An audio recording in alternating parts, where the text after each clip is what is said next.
नमस्कार friends, visa to explore में आपका स्वागत है। मैं हूं आपका होस्ट हरीश बाली। इस सीरीज में आप देख रहे हैं, हमने ग्वालियर से अपने सफर की शुरुआत करी और हम पन्ना तक गए। तो एमपी का ये आप ग्वालियर से पन्ना तक का सर्किट देख रहे हैं। सबसे पहले आपने देखा, हमने ग्वालियर फोर्ट विजिट किया। उसके बाद हमने ग्वालियर का स्ट्रीट फूड एक्सप्लोर किया। 2 दिन ग्वालियर में बिता लेने के बाद हम ग्वालियर से झांसी होते हुए ओरछा की ओर गए। पिछले एपिसोड में आपने देखा, ओरछा में हमने श्री राम राजा टेम्पल विजिट किया, फ्रेस्को पेंटिंग्स देखी। इस वीडियो में आप ओरछा पैलेस का विजिट देखेंगे।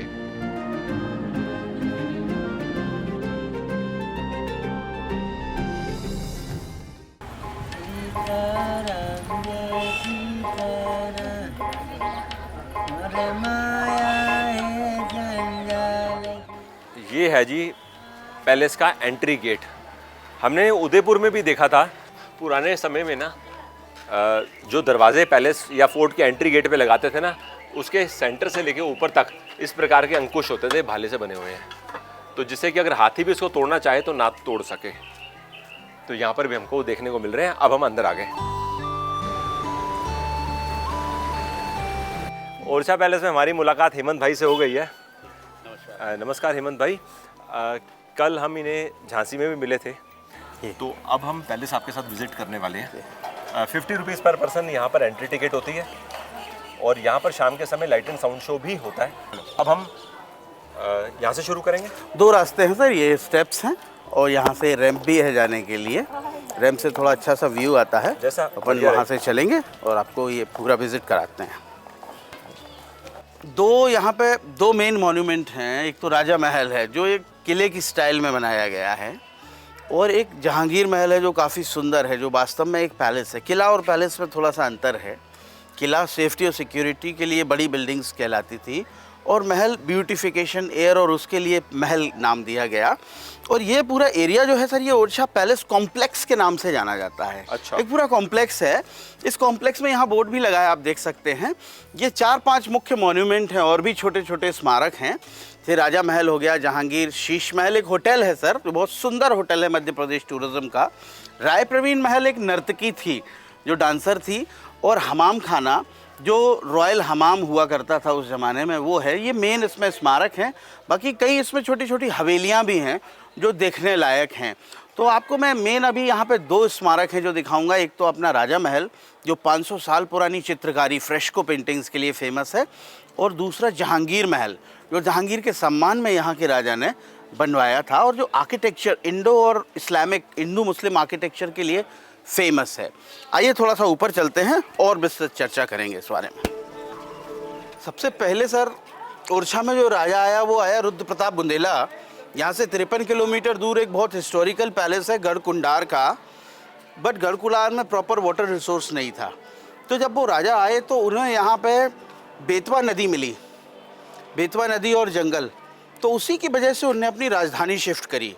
कल अपन झांसी में थे, वो महल पहाड़ी पे बना, और ये जो महल का कॉम्प्लेक्स है ये सर आइलैंड पे बना है, मोट पे बना है। बेतवा नदी इसके पीछे से निकलती हैं और ये ब्रिज क्रॉस करके अंदर आना पड़ता है। तो ये बेसिकली ब्रांच थी नदी की। तो ये पूरा कॉम्प्लेक्स आइलैंड के जैसा है, और ये हिस्सा राजा ने सबसे पहले बनवाना चालू किया इस महल का। इसको राजा महल कहते हैं। ये सर 1501 से इसका कंस्ट्रक्शन शुरू हुआ। रुद्र प्रताप ने बनाया, फिर उनके बेटे भारती चंद्र ने बनाया, फिर तीसरे राजा मधुकर शाह ने इसको ख़त्म कराया। तो 16वीं शताब्दी में ये महल पूरा हो गया। तो इसका महल का जो निर्माण हुआ वो बेसिकली चित्रकारी के लिए ये महल फेमस है। इसमें 500 साल पुरानी पेंटिंग्स हैं और वो ऐसे लगती हैं जैसे कल ही पेंटिंग करी गई हों। तो ये फ्रेस्को पेंटिंग है जो मैं पहले आपको दिखाना चलूँगा, उसके बाद अपन आगे के महल देखने चलेंगे। ये सर ब्रिटिश इन्फ्लुएंस है, ये विक्टोरियन जाली वर्क। और ये दीवाने आम में एक विशेष कंसर्न होते थे। जब भी पब्लिक से रिलेटेड कोई समस्याएं होती थी तो राजा यहाँ आता था। दीवाने खास भी हैं इसमें, जो अंदर की ओर है। मेन यहाँ ये प्लेटफॉर्म आप देखेंगे जहाँ राजा बैठा करता था, कुछ मंत्री उसके सामने, और जो लोग रहते थे वो यहाँ से रिक्वेस्ट किया करते थे। दीवाने आम को भी उस ज़माने में डेकोर किया गया था। जैसे थोड़ा सा अंदर आप आएंगे, राजा इसलिए कॉर्नर में बैठा था क्योंकि छोटी छोटी पब्लिक की समस्याएं होती थी। तो छोटी समस्याओं में राजा ज़्यादा इन्वॉल्व नहीं हुआ करता था, उसके मंत्री उसकी समस्याएं सॉल्व किया करते थे। अगर लगा राजा वास्तव में इंटरेस्टेड है तो उसको अंदर बुला के वो समस्या सॉल्व किया करता था। इसके ऊपर आप देखेंगे सीलिंग पे भी बहुत अच्छी पेंटिंग्स बनी हैं, ये भी फ्रेस्को पेंटिंग्स हैं। ये पूरा दीवाने आम का हिस्सा है, दीवाने खास इसके अंदर है।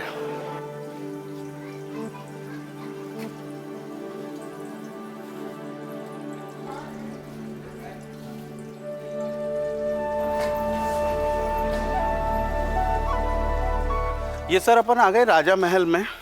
और इस महल को यही अकेला मॉन्यूमेंट था जो 16th सेंचुरी में ओरछा में था, 16वीं शताब्दी में, 500 साल पहले। 92 साल इसको बनने में लगे। रुद्र प्रताप, भारती चंद्र और मधुकर शाह। ये था इसका एंटरटेनमेंट एरिया। और अंदर इसके रॉयल अपार्टमेंट है जहाँ पे पेंटिंग्स हैं। ऊपर आप बालकनी देखेंगे, इसमें बहुत सुंदर कार्विंग है।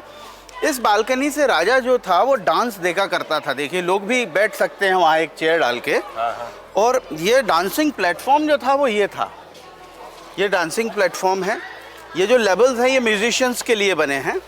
और अंदर गेस्ट बैठा करते थे जिनको डांस दिखाया जाता था।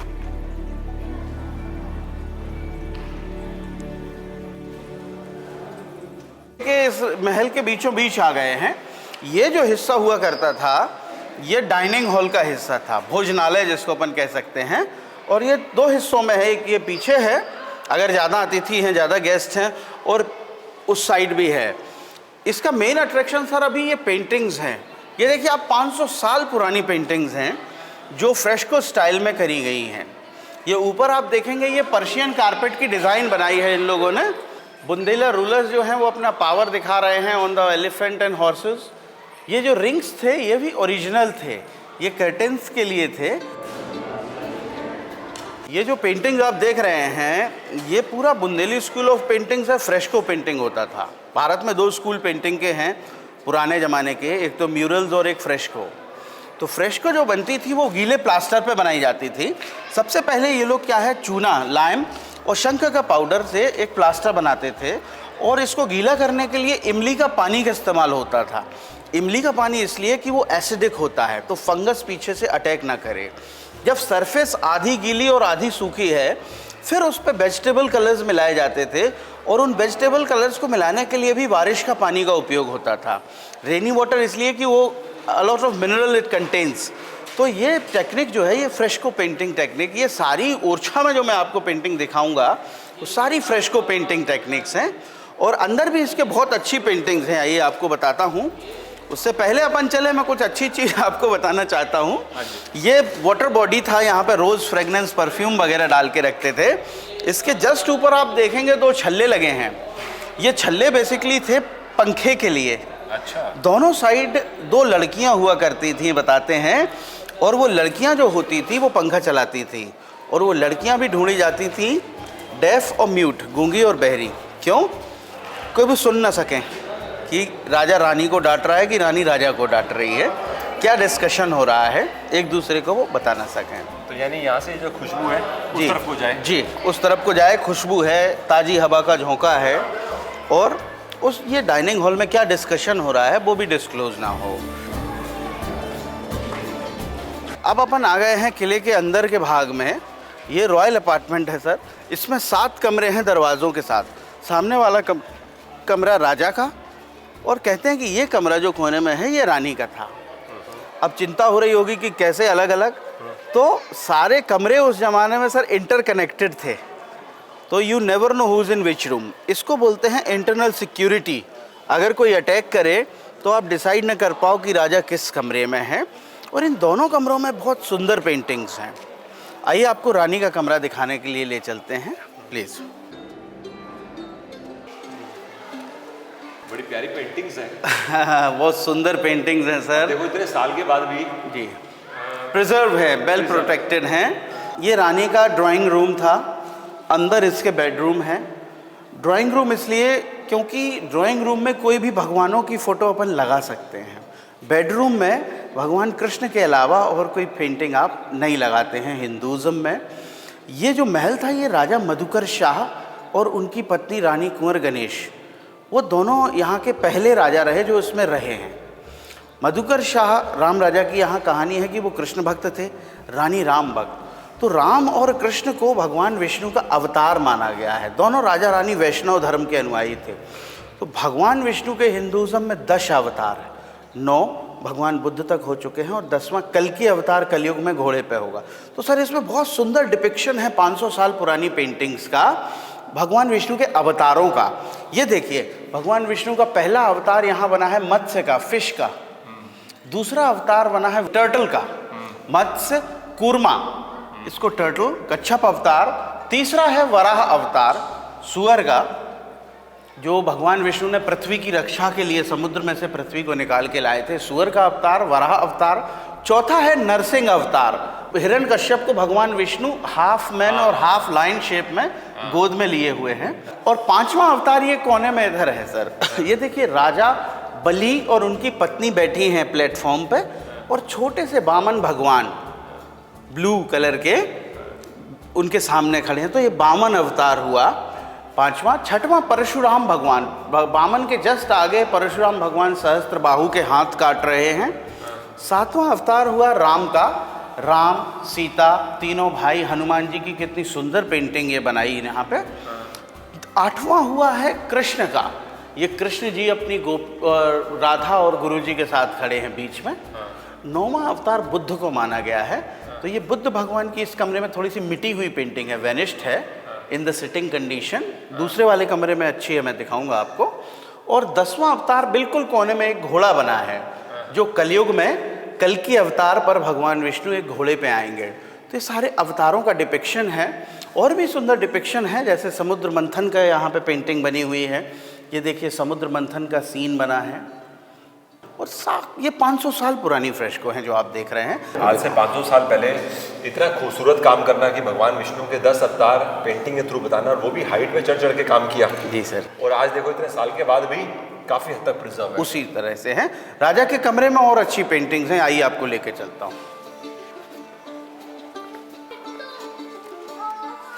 ये सर, ये राजा का कमरा है जो अपन आ गए हैं। इसमें भी अवतारों की पेंटिंग्स हैं सर। ये जो फ्रेस्को पेंटिंग्स हैं, जी सर, ये एग्जैक्टली वैसी ही हैं जैसी हमने रानी के महल में देखी, सिर्फ है कि थोड़ी सी ज़्यादा प्रिजर्व, थोड़ी सी ज़्यादा प्रिजर्व है, थोड़ी सी ज़्यादा वास्ट बनाई है इनने। आइए आपको एक बार बेडरूम में इनका वेंटिलेशन वर्क दिखाते हैं कि कितना सुंदर तरह से। देखिए, ये विंडो आप देखेंगे, ये डक्ट सिस्टम है। डक्ट ये पूरी ऊपर तक कनेक्ट है राजा महल के, और वहाँ से ये हवा पकड़ के लाती है, पूरे कमरे को ठंडा रखती है। और ये इस डायरेक्शन से हो गया, बाकी इसके राइट और लेफ्ट में भी सेम डक्ट बनी है। तो लाइट और एयर के लिए ये डक्ट सिस्टम इन लोगों ने इंट्रोड्यूस किया। यहाँ पर खड़े होकर काफ़ी कंफर्टेबल भी लग रहा है। काफ़ी अच्छी पेंटिंग है सर। इसमें एक पेंटिंग तो इतनी यूनिक है जो मैं आपको दिखाऊंगा। ये देखिए, कितनी सुंदर पेंटिंग है। दूर से देखने पे ये पेंटिंग लग रही होगी कि कोई हाथी बना है, और जब आप इसके पास में थोड़ा क्यूरियोसिटी से देखेंगे, ये पूरा ये द्वादश नारी कुंज, मैं आपको गिन के बताता हूँ। ये देखिए, लेग्स जो बने हैं 1 2 3 4 ये हो गए नंबर्स में। फिर ये ऊपर आप देखेंगे एक लेडी, ये है 5, सो ब्यूटीफुल। एंड ये फिर थोड़ा सा छोटा सा चेहरा है 6। एक ये लेडी है 7वें नंबर की जो ढोलक लिए हुए है हाथ में। फिर उसके जस्ट सिर के ऊपर आप देखेंगे एक लेडी, ये है 8वें नंबर की, जो इस तरफ को मुंह कर रही है, इस साइड। फिर ऊपर जाइए, ये पूंछ की जो बनी है ना, ये 9, ये 10वें नंबर की महिला ये है। 11वें नंबर का देखिए, काफ़ी यूनिक अट्रैक्शन है। ये जो बना है, इसने अपने हाथ फैला के रखे हैं टस्क जैसे निकाल के एलिफेंट के। और ये 12वें नंबर का एलिफेंट की ट्रंक बना के रखी है। तो ये 12 जो है महिलाएं और ऊपर राजा, द्वादश नारी कुंज के नाम से ये पेंटिंग है। मैं एक चीज़ बताऊँ, कितनी पेंटिंग्स हम लोग घूमते घूमते देखते हैं, लेकिन ये पेंटिंग बहुत यूनिक है।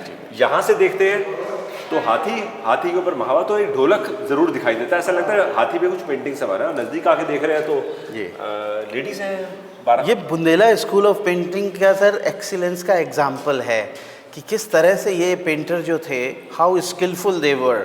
अगर फ्रेस्को को बिल्कुल हमेशा बंद रखा जाए, सुरक्षित रखा जाए, तो ये 500 साल पुरानी है, आप विश्वास नहीं करोगे। ये देखिए, ये विंडो है, यहाँ पे ये हंटिंग सीन है। उस ज़माने में इस बुंदेलखंड एरिया में क्या क्या वाइल्ड लाइफ थी, ये डिपिक्ट कर रही है। इसमें सारे जानवर हैं। इसमें आपको टाइगर भी दिखेगा, एलिफेंट भी दिखेगा, लेपर्ड भी दिखेगा। कमाल की हाँ कमाल। और इसके कलर देखिए सर कितने ब्राइट हैं, मजा आ गया देख। बहुत सुंदर। अभी तक पैलेस में हमने जो जो पार्ट्स देखे हैं ना, उन सब के अंदर मुझे राजा का महल का ये हिस्सा है ना सर, ये सबसे बढ़िया लग रहा है, क्योंकि पेंटिंग बोल रही है। बहुत सुंदर तरीके से ये पेंटिंग्स बनाई गई। मजा। आइए अब आपको आगे ले चलते हैं, कुछ और अच्छा दिखाते हैं। आज तक हमने जितने भी फोर्ट और पैलेसेस घूमे हैं ना, कभी हमने ना पूछा, ना किसी गाइड ने हमें बताया कि फोर्ट में राजा का टॉयलेट कहाँ होता था, बाथरूम कहाँ होता था। जी सर। इस बात पे कभी हमने फोकस नहीं किया, और आप हमें दिखाने लेके चल रहे हैं। जो वास्तव में दिन की बेसिक नीड होती है वो होती है नीट एंड क्लीन टॉयलेट, और रात की नीड होती है साफ बेड। तो उस ज़माने में भी राजाओं ने काफ़ी व्यवस्थित तरीके से अपने टॉयलेट, सर्दियाँ काफ़ी होती हैं यहाँ, तो गर्म पानी की व्यवस्था कैसे रखी मैं आपको बताता हूँ। ये देखिए, ये एक हिस्सा है यहाँ का, टॉयलेट का पीछे का हिस्सा है, और इस जगह से ये लोग आग लगाया करते थे। इस छेद में से लकड़ियों का बोर्ड भर करके आग लगाए जाते थे, और इसके पीछे की दीवार में इसका वो बना है, टैंक बना है, जहाँ से ये टैंक गर्म होता था, और वो उधर जो है गर्म पानी का इनको स्रोत मिलता था, गर्म पानी का स्रोत मिलता था। आइए आपको दिखाते हैं। अंदर राजा के नहाने का स्थान है क्या? जी, बाथरूम है ये देखिए, यहाँ पे 3 टब इन लोगों ने बनाए, 3 टंकियाँ बना के रखी हैं। ये जो सेंट्रल वाली टंकी है, सेंटर वाली टंकी है, इसमें आप देखेंगे आयरन की एक पूरा प्लेट नुमा स्ट्रक्चर फिट है। तो कहते हैं कि जब ये गर्म होगा बाहर से, तो इस टैंक में पूरा गर्म पानी इन लोगों के लिए अवेलेबल हो जाएगा। और इन सारे टैंक में ये कनेक्टिव ये भी डले हैं, पाइप भी डले हैं, तो उससे सर्कुलेट होता जाता था पानी। अच्छा। तो ये गर्म पानी की व्यवस्था, क्योंकि इसमें पूरा राज परिवार साथ में रहता था, राजा रानी, उनके परिवार के लोग, तो ये काफ़ी मात्रा में उनको चाहिए पड़ता था। तो ये पूरा ड्रेनेज सिस्टम भी इसमें प्रॉपर बना है। इधर नीचे आप आएंगे, ये पूरा ड्रेनेज सिस्टम है। नहाने का, ये नहाने का जगह था जी, ये नहाने की जगह थी। और इसमें भी आप देखेंगे ये हुक्स है, तो दरवाजे हुआ करते थे टीक वुड के उस जमाने में। इधर नीचे की तरफ आप आएंगे तो ये जहाँ पे ये अपना निस्तार के लिए आते थे, कर्टन्स हैं प्रॉपर, अभी भी आपको देखने को मिल जाएगा। कुछ लकड़ी के यहाँ पे हुक्स हैं जो इनके अब रुइंस ही बचे हैं। शौचालय, हाँ, तो इस पे प्रॉपर, तो ये शौचालय राजा इस्तेमाल करते थे। हाँ यही शौचालय, क्योंकि उस जमाने में वेस्टर्न स्क्वायर टॉयलेट तो होते नहीं थे। Naturally। तो और ये साइंटिफिक भी थे, क्योंकि जब आप ऐसे बैठोगे तो आपके ब्लैडर पे प्रेशर आता है, तो इनडाइजेशन की प्रॉब्लम भी नहीं होती। और एक और सीक्रेट बात, ये जो आगे पैसेज जा रहा है, ये कनेक्ट होता है सीधा जाके दीवाने खास में। राजा को किसी को नहीं बताना है कि मैं कहाँ जा रहा हूँ, किससे मिलने जा रहा हूँ। तो वो टॉयलेट के बहाने आया, ये रास्ता खुला, और ये सीधा दीवाने खास में जाके खुलता था। ये आपको दिखाता हूँ। यहाँ ऊपर आप चलेंगे तो अब सीधा अपन दीवाने खास में पहुँच जाएंगे यहाँ से। कुछ देर पहले हम वहाँ पे थे ना, जहाँ डांस देखते थे। वहाँ से नीचे डांस देखते थे, वहाँ अपन खड़े थे सर। वो डांसिंग प्लेटफॉर्म उस तरफ है, बट ये पूरी गैलरी जो है ये सीक्रेट मीटिंग के लिए हुआ करती थी, दीवाने खास।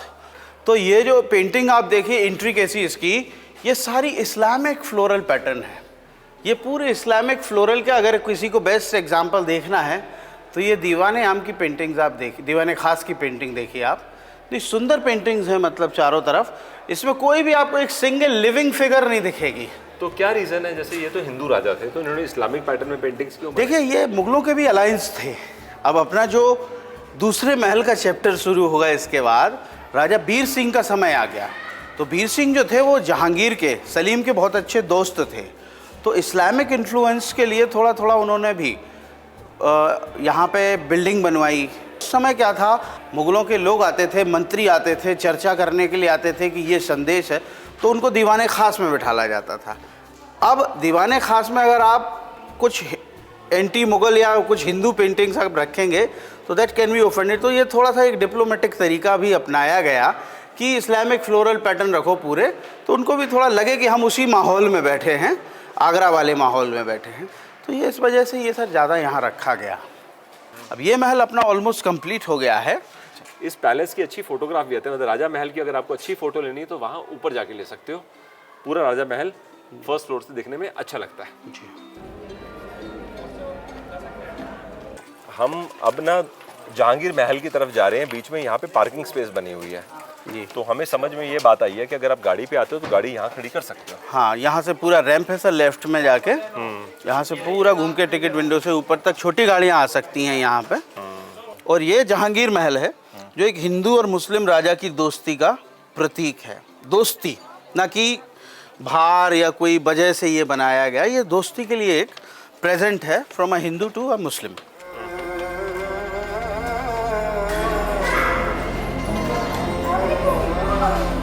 ओरछा के एक राजा हुए बीर सिंह बुंदेला, मधुकर शाह महाराज के बाद। तो बीर सिंह बुंदेला जो थे वो जहांगीर के बहुत अच्छे दोस्त थे। मतलब जहांगीर के तो ना कहें, सलीम के कहें, जब वो केवल एक प्रिंस था। सलीम और अनारकली की लव स्टोरी लगभग सबने सुनी है। कहते हैं कि अकबर ने जब अनारकली को मरवाया तो सलीम अपने बाप अकबर से विद्रोह करके प्रयाग आ गया, इलाहाबाद आ गया। और उसी समय अकबर के दरबार में एक नवरत्न था अबुल फजल, जो कि पोएट था, आईने अकबरी, अकबरनामा वगैरह उसने लिखा है। वो ये चाहता था कि मैं सलीम को मार दूं और मैं बादशाह बन जाऊं। देखिए, होता है जब घर में लड़ाई हो रही हो तो उसका फ़ायदा तीसरे लोग उठाते हैं। वही हुआ, अबुल फजल उसको फॉलो करता है आगरा से, और फॉलो करते करते वो ग्वालियर तक आ गया। बट प्रयाग जाने के लिए उसको बुंदेलखंड का बॉर्डर क्रॉस करना पड़ेगा। राजा बीर सिंह ओरछा को ये चीज़ पता चलती है कि अबुल फजल एक बहुत बड़ी आर्मी के साथ प्रयाग के रास्ते में है और अपने यहाँ से निकलेगा। तो बीर सिंह को भी लगा कि अच्छा समय है, मैं अबुल फजल को मार देता हूँ और मैं सलीम का अच्छा दोस्त हो जाऊँगा। तो बीर सिंह ने अबुल फजल पे अटैक किया, उसका सिर काटा। वो जगह कहलाती है आंतरी। आंतरी इसलिए क्योंकि जब तलवार से सिर कटा तो तलवार का डायरेक्शन उसके आंतों तक गया और आंतें भी उसकी निकल के बाहर आ गई अबुल फजल की। इस वजह से उस जगह का नाम आंतरी पड़ गया। सर, आंतरी अभी छोटा सा स्टेशन है। फिर जो है वो कटा हुआ सिर लेके ये प्रयाग गए, इलाहाबाद गए और सलीम को गिफ्ट किया। तो उनकी दोस्ती और स्ट्रॉन्ग हो गई। अकबर को भी ये चीज़ रियलाइज़ हुई कि भाई ये तो गलत हो रहा था मेरे पीठ के पीछे। तो फाइनली जब अकबर की डेथ के बाद सलीम बादशाह बना, आई मीन जहांगीर कहलाने लगा, तो फिर उसके सम्मान में ये महल बनवाया गया। अच्छा, तो क्या जहांगीर यहाँ रहा? It's a good question. 22 साल लगे सर इसको बनने में, 1605 से 1627। डील ऐसी थी जैसे अपन कहते हैं ना कि भाई हमारा घर बन रहा है, गृह प्रवेश में आपको बुलाएंगे। ये दोस्ती काफ़ी पुरानी थी, बचपन की दोस्ती थी। तो कहते हैं 22 साल लगे। और जब जहांगीर दक्षिण विजय के बाद लौट रहा था तो वो एक रात इस महल में रुका। मतलब this palace was used only for one night. Jahangirnama में भी ये चीज़ लिखी है कि जब बादशाह दक्षिण विजय से लौट रहे थे तो मध्य भारत में एक रात वो अपने दोस्त के पास रुके। उसके बाद क्या हुआ सर कि इंपीरियल जब विजिट हो गई, when you do something big you are famous. ये छोटा सा राजा बीर सिंह फेमस हो गया। तो जो छोटे छोटे नियर बाई डायनेस्टी के राजा थे, रूलर्स थे, वो यहाँ आने चालू हो गए। तो ये पैलेस का यूज़ हुआ फिर एज ए गेस्ट हाउस। अच्छा, मतलब ये नहीं कि ये जहांगीर गया उसके बाद इसका यूज़ ही नहीं हुआ। हाउसकीपिंग थी, जब भी कोई गेस्ट आता था तो इसका यूज़ होता था। इसका दूसरा अट्रैक्शन सर इसका आर्किटेक्चर है। देखिए, ये महल एक मुस्लिम बादशाह के लिए था। हिंदू मुस्लिम धर्म दोनों समान हैं, दोनों सम्मानीय हैं। तो राजा बीर सिंह ने भी उसका सम्मान किया। मुस्लिम धर्म में जब पूजा करते हैं, नमाज करते हैं तो वज़ू करते हैं। तो ये देखिए, ये सेंटर में ये जो पूल बनाया, ये वज़ू खाना था, वज़ू था। चारों तरफ डेकोरेटिव छोटे छोटे पॉन्ड बने हैं जो अभी ढक दिए गए हैं सेफ्टी पॉइंट ऑफ व्यू से। ये वाटर बॉडी थे, इनमें रोज़ फ्रेगनेंस वगैरह डाल के रखते थे। अब आप देखेंगे ये जैसे एलिफेंट्स वगैरह बने हैं, ये हाथी बने हैं। ये सैंडस्टोन की कारीगरी है सर पूरी। ये हाथी हिंदू एलिमेंट्स हैं पूरे। इसके ऊपर आप नॉन लिविंग ज्योमेट्रिकल डिज़ाइन देखेंगे जो बालकनी को सपोर्ट कर रही है, ये मुस्लिम है। कौन से डिज़ाइन? ये जो इसके हाथियों के, ये हाथी हिंदू हो गए। इसके ऊपर जो ये डिज़ाइन है, ये बालकनी को सपोर्ट कर रही है। ऊपर वाला? हाँ जी, ऊपर वाला। हाँ। ये इस्लामिक इन्फ्लुएंस है क्योंकि इसमें कोई लिविंग फिगर्स नहीं है। पीछे आप देखेंगे विंडोज़ में जाली वर्क है पूरा। ये अगेन दिस इज़ मुस्लिम। दो तरह की डोम्स हैं अब आपको देखने को मिलेंगी विच इज़ वेरी क्लियर। ये सेंटर में जो डोम है बिल्कुल प्लेन डोम, ये मुस्लिम डोम है। और दोनों कोने में यहाँ राइट और लेफ्ट धारीदार डोम्स हैं, ये हिंदू हैं। आपने प्लेन डोम काफ़ी देखी होंगी, बट कभी नहीं देखा होगा कि उनके ऊपर कमल का फूल आ रहा है। तो इट शोज कि how good friendship they had. कमल का फूल हिंदू रिप्रेजेंटेशन है।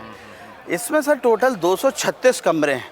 100 कमरे इसके बेसमेंट में हैं। काफी बड़ा जहांगीर महल है कि बहुत 236 बड़ा कमरे महल बनाए गए है यहाँ पर। जी। और 100 कमरे इसके बेसमेंट में हैं जो सर्वेंट्स और सोल्जर्स के लिए थे। 100 कमरे हरम ये नीचे और 36 कमरे ऊपर। इस महल का जो कलर था वो पेल येलो कलर था, जो राम राजा मंदिर का कलर है। और अभी भी आप देखेंगे कुछ ब्लू और ग्रीन सेरेमिक का काम इसमें हुआ पड़ा है। तो ये पूरा ब्लू अगेन हिंदू और ग्रीन अगेन मुस्लिम, बहुत अच्छा फ्यूजन करके दोनों फ्रेंडशिप को कैसे कंपाइल किया जाए, दोनों धर्मों को कैसे कंपाइल किया जाए विद रिस्पेक्ट। ये पैलेस एक बहुत अच्छा उदाहरण है। तीसरे फ्लोर पे आप जाएंगे इसके, तो टॉप पे आप पहुंचेंगे तो हर एंगल पर डिफरेंट व्यूज़ हैं। अच्छा। एक तरफ नदी दिखेगी, एक तरफ जंगल दिखेगा, एक तरफ मॉन्यूमेंट और एक तरफ मंदिर। तो ये अपन जाएंगे, मगर वो अपन आए थे वो इसके पीछे का दरवाज़ा था, बैकयार्ड। पहले इसका मुख्य दरवाज़ा आपको सामने दिखाते हैं, कुछ मॉन्यूमेंट है वहाँ, फिर वापस आएंगे, फिर आप ऊपर जाके एक राउंड इसका ले सकते हैं। ठीक है। आइए। ये सर अपन आ गए हैं जहांगीर महल के मेन दरवाजे पे, मेन गेट पे, जो कि ईस्टर्न में है, इसके इस साइड में है। और यहाँ से सबसे अच्छी सुकून और शांति मिलती है इसके पैनोरमा को देख के। यहाँ कोई भी बिल्डिंग आप देखेंगे 17वीं सेंचुरी के बाद यहाँ कंस्ट्रक्शन हुआ ही नहीं। सामने जो आप बिल्डिंग देख रहे हैं ये काफ़ी इंटरेस्टिंग बिल्डिंग है। इसको कहते हैं ऊँट खाना। अच्छा। The camel stable. मतलब जहांगीर जब आया तो वो लगेज के लिए कैमल्स के यूज़ करते थे मुगल, ट्रांसपोर्टेशन के लिए, लगेज कैरी करने के लिए। तो ऊँट खाना ये बनाया गया। बाद में उसमें कुछ रिंग्स डाल दिए गए ऊपर और झूले लटका दिए गए इंपीरियल विजिट के बाद। तो ये प्लेजर पवेलियन भी कन्वर्ट हो गया। इसके बगल में सर ये पानी का टैंक बना है, ये वाटर टैंक है। और नीचे ये है, ये बहुत ही इंटरेस्टिंग मॉन्यूमेंट है हमारे ओरछा का, जो एक महिला की चतुराई, उसकी सुंदरता और उसकी इंटेलिजेंसी को दिखाता है। ये बिल्डिंग आप देख रहे हैं विद द गार्डन, इस पैलेस का नाम है राय प्रवीण महल। अच्छा। राय प्रवीण जो थी वो राज नर्तकी थी, रॉयल डांसर थी। और जो ये इंद्रमणि, राजा इंद्रमणि थे, उनकी लवर भी थी। तो कहते हैं कि उसकी सुंदरता के चर्चे अकबर के दरबार तक पहुंचे। राय प्रवीण इतना सब कुछ होते हुए एक ओरछा में महाकवि केशव हुए हैं, केशव दास।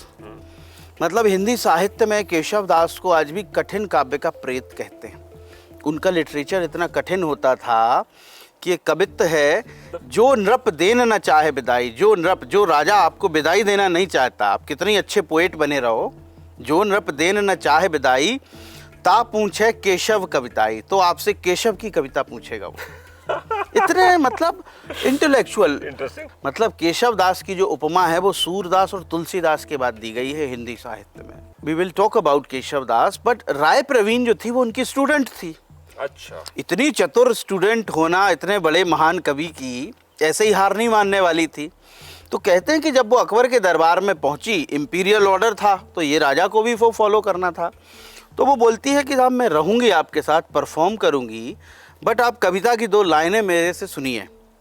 तो राय प्रवीण एक इंस्टेंट पोइट्री लिखती है और वो कहती है कि जो मेरा प्रेम है, मेरा अफेक्शन है, वो ऑलरेडी जो ओरछा के राजा इंद्रमणि हैं वो भोग चुके हैं।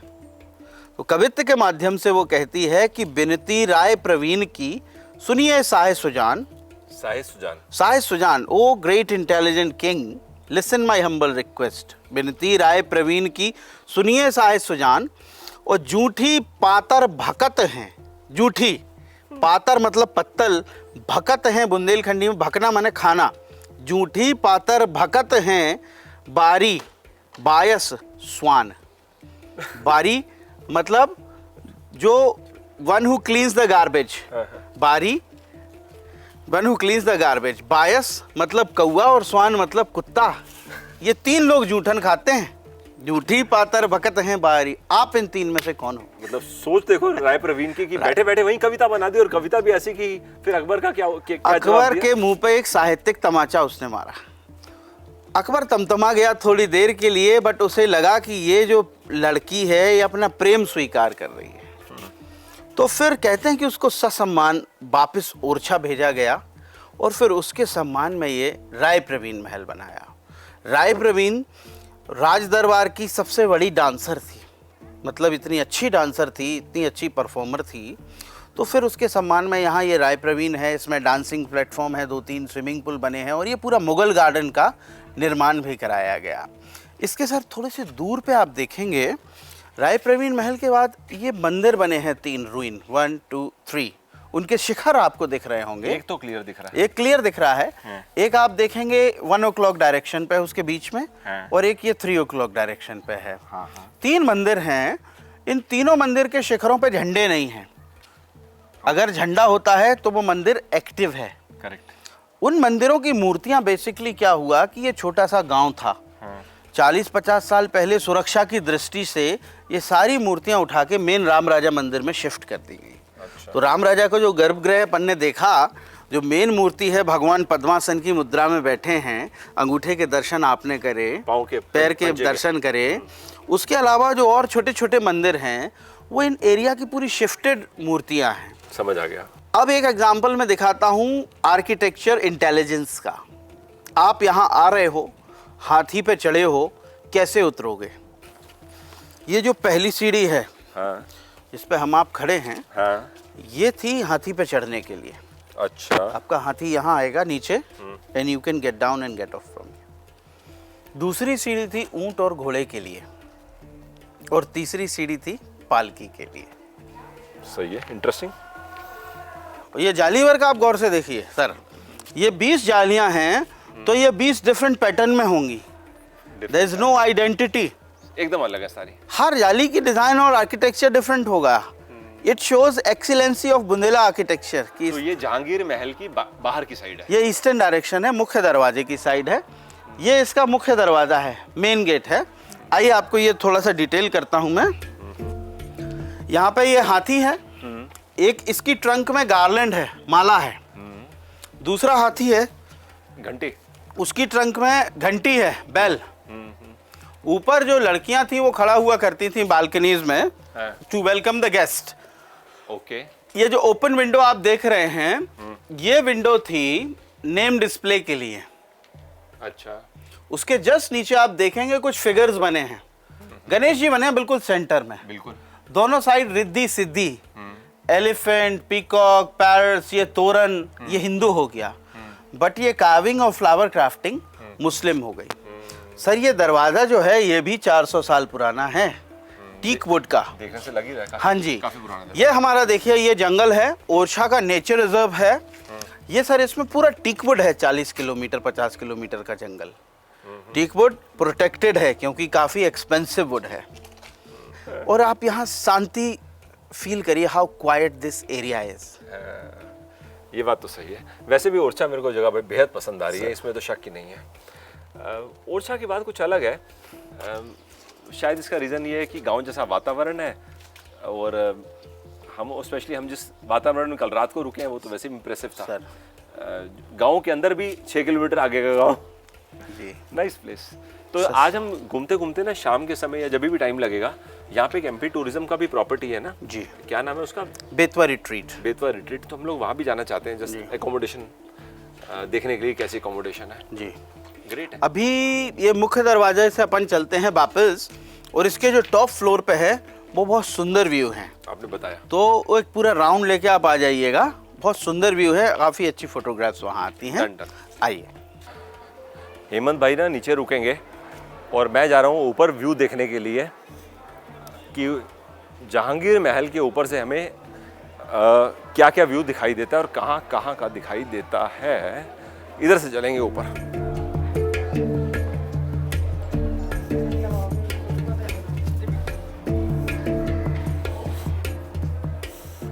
ऊपर जाएंगे यहाँ से। चलिए, यहाँ पर सीढ़ियाँ ऊंची ऊंची है। लो जी, 2 लेवल ऊपर आ गए।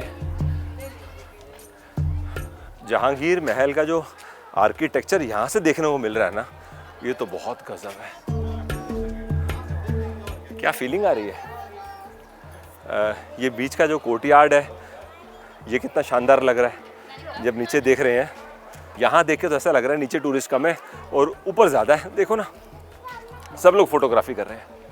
इधर भी जगह इतनी खूबसूरत है, लवली। चारों डायरेक्शंस की तरफ चलते हैं और देखते हैं कैसा दिखाई देता है।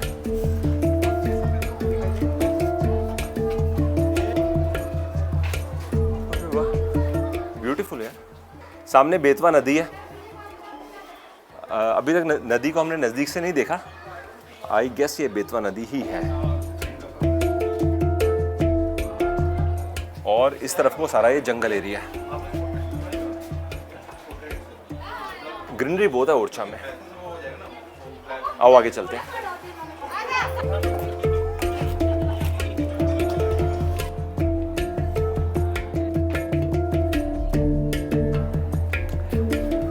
कितने सारे रूम बनाए हैं। रूम से निकल के आप आगे पूरा का पूरा टॉप फ्लोर घूम लेते हो साइड से।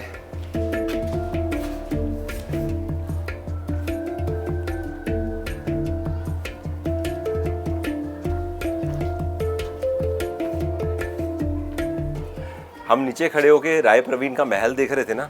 अब देखो सेकंड फ्लोर से हमें महल एकदम सामने दिखाई दे रहा है।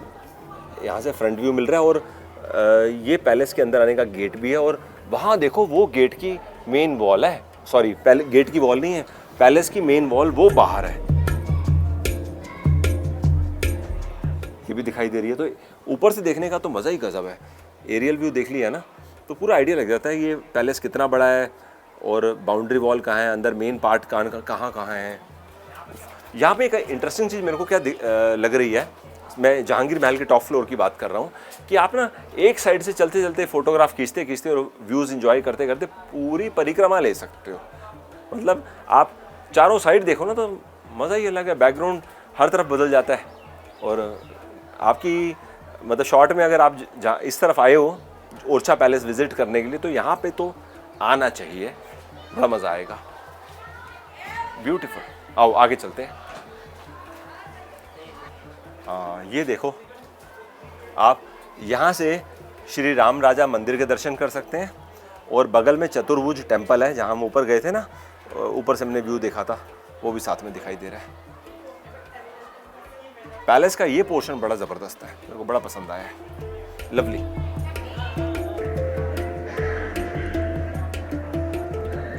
जहांगीर महल हमने काफ़ी अच्छे से देख लिया, फोटोग्राफी कर ली और स्कूल के बच्चे भी आए हुए हैं ना सामने। देखो हाँ पूरा सर, पूरा ये ग्रुप आया हुआ है। पूरा ग्रुप है, छुट्टियां चल रही हैं, अभी वीकेंड है। हाँ वीकेंड भी है ना जी। चलो अभी ना एक काम करेंगे सर, शीश महल चलते हैं। अगर इनके पास कोई रूम वेकेंट होगा जी सर, तो देख लेंगे पहले टाइम में राजा महाराजा कैसे रहते थे, उनका रूम कैसा है, क्योंकि आपने बताया ना 8 रूम है इनके पास। ऑफकोर्स 8 रूम है, छोटा सा कोजी होटल है, बट हेरिटेज होटल है। तो पहले रानी का महल था ये रानियों के लिए बनाया गया था बेसिकली। तो, ये जो लॉबी एरिया है इसके साथ में ना बगल में यहाँ पे रेस्टोरेंट भी है। भैया रेस्टोरेंट ऊपर भी है या यही है? यही रेस्टोरेंट है, ठीक है। ये रेस्टोरेंट सेक्शन है। यहाँ पे मैं रूम देखना चाहता हूँ। आपके पास एक बताया ना आपने महारानी रूम और एक महाराजा रूम भी है। महाराजा रूम। हाँ दिखाइए जरा महारानी रूम। चलिए, ये सामने वाला ही है। हाँ महारानी रूम। अभी मैं बाहर पूछ रहा था, ये जो रूम हम देखने जा रहे हैं इसका टैरिफ लगभग 13,000 रुपये है। वो डायनेमिक रहता है, वीकेंड्स को टैरिफ बढ़ा देते हैं, सीज़न आता है तो बढ़ जाता है, बट 13,000 तो है ही बेस टैरिफ। अरे वाह, ये महारानी रूम। महारानी रूम में आपका स्वागत है। वेलकम। वेलकम। बढ़िया, रूम तो बड़ा शानदार है। देखो ब्यूटीफुल। बताओ, यहाँ से पूरा बालकनी सब देखा।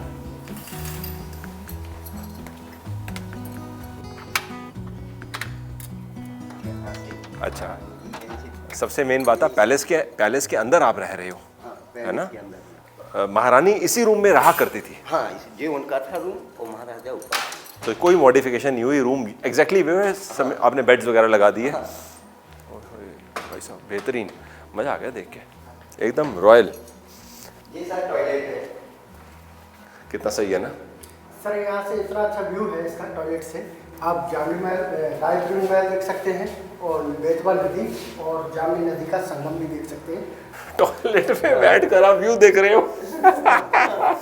अभी महाराजा से तो बड़ा अच्छा दिखेगी। मैं वही सोच रहा हूँ कि ये देखो, ओरछा का व्यू देख सकते हैं आप चारों साइड। तो वेरी गुड। चलो हमें दूसरा रूम भी दिखाइए। ये तो देख लिया, और वाकई बाथरूम भी शानदार है और रूम तो गजब है। तो भाई साहब आपके पास यहाँ पर 8 रूम है। 8 रूम। तो जिस हिसाब से रूम की खूबसूरती है, पुराना होटल है, तो ये तो फुली चलते होंगे। बिल्कुल पैक है। मैं तो देखो पैलेस में ज़्यादा नहीं रुका, 2-3 बार ही रुका हूँ। जब मैं क्लब महिंद्रा में जैसलमेर गया था ना फैमिली के साथ, तो वहाँ जैसलमेर पैलेस में हम रुके थे। तो आपके जो रूम टैरिफ होता है उसमें ब्रेकफास्ट इंक्लूड होता है? हाँ जी। ब्रेकफास्ट इंक्लूड है? इंक्लूड। ओह, तो ये महाराजा रूम की एंट्री हो चुकी है। हाँ। गजब। तो भाई साहब रूम भी दिखाओ, ये तो कितना प्यारा लग रहा है। और ये उनका ब्रेकफास्ट डिनर जो भी अंदर चाहे तो अंदर भी डिनर कर सकते हैं। महाराजा रूम का टैरिफ लगभग 20,000 रुपये है। डायनेमिक है तो ये बढ़ जाता है, लेकिन 20,000 बेस टैरिफ पर डे, जिसमें ब्रेकफास्ट इंक्लूड है। अपन महाराजा रूम में आ। वाह, ये महाराजा। उफ, क्या बात है।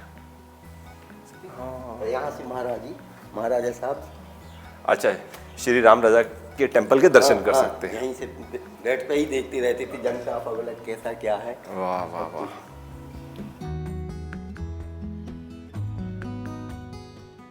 वेरी गुड, रॉयल है एकदम, बहुत बढ़िया। ओरछा पैलेस का देखो हमारा विजिट कंप्लीट हो चुका है। चलो भाई साहब आपका धन्यवाद, थैंक यू। इस वीडियो में सिर्फ इतना ही। अगले एपिसोड में आप देखेंगे हमने ओरछा में आधा दिन बिताया, उसके बाद हम पन्ना की ओर गए और नाइट स्टे हमने पन्ना में किया। पन्ना पहुंचकर हमने लोकल फूड एक्सप्लोर किया। आमतौर पे टूरिस्ट जब ओरछा से पन्ना जाते हैं तो पसंद करते हैं कि रात को हम खजुराहो रुकें, western group of temples visit करें, और उसके बाद वहां से maximum tourist Panna as a day trip जाते हैं, लौटकर वापस शाम को खजुराहो आ जाते हैं। लेकिन हमने कुछ ऐसा डिसाइड किया कि हम पन्ना पहुंचकर नाइट स्टे करेंगे और खजुराहो उसके बाद आएंगे। पन्ना नाइट स्टे करने का एक रीज़न और भी था कि हम अर्ली मॉर्निंग टाइगर सफारी करना चाहते थे। ये सब आप आने वाले एपिसोड्स में देखेंगे। मैं उम्मीद करता हूं ग्वालियर से खजुराहो और पन्ना तक की जो सीरीज आप देख रहे हैं आप एंजॉय कर रहे होंगे। जल्दी आपसे दोबारा मुलाकात होगी, तब तक के लिए bye bye. Thanks for your time.